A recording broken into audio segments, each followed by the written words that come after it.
Un jour, un homme d'affaires millionnaire a entendu une chose si extraordinaire de la part d'un simple pêcheur qu'il en a été complètement bouleversé et a commencé à repenser sa propre vie. Laissez-moi vous raconter. L'homme d'affaires s'est rendu un jour dans le village où vivait ce pêcheur. Le pêcheur avait pour habitude de sortir chaque matin avec son bateau et de pêcher une certaine quantité de poissons, dont la vente lui rapporterait assez d'argent pour subvenir à ses besoins de la journée.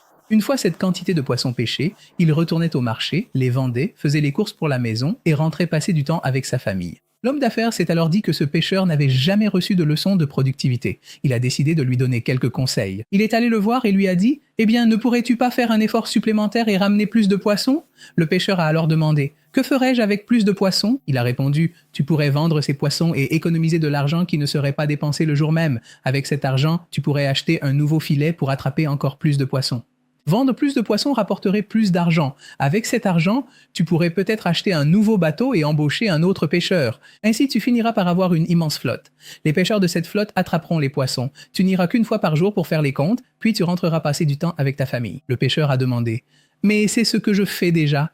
Je passe une grande partie de ma journée avec ma famille. Au contraire, si je suis votre plan, je passerai plusieurs années ou une très longue période à m'occuper de tout cela. Mais d'ici à ce que ce jour arrive enfin, je verrai que mes enfants auront déjà tous grandi bien trop vite et qu'ils n'auront malheureusement jamais reçu toute l'affection ainsi que les précieux conseils et l'accompagnement de leur père tout au long de leurs jeunes années. Et je serai privé de la joie de voir mes petits-enfants grandir sous mes yeux.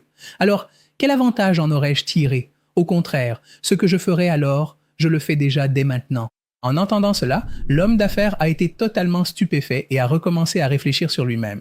En fait, voyez-vous, le prophète, que la paix soit sur lui, n'a-t-il pas dit à Abu Dhar al-Ghifari que la pauvreté et l'abondance sont toutes deux des questions de cœur. Celui qui a la pauvreté dans le cœur n'est jamais satisfait. Son avidité suffit à lui nuire. Et celui qui a l'abondance dans le cœur, rien ne peut lui nuire.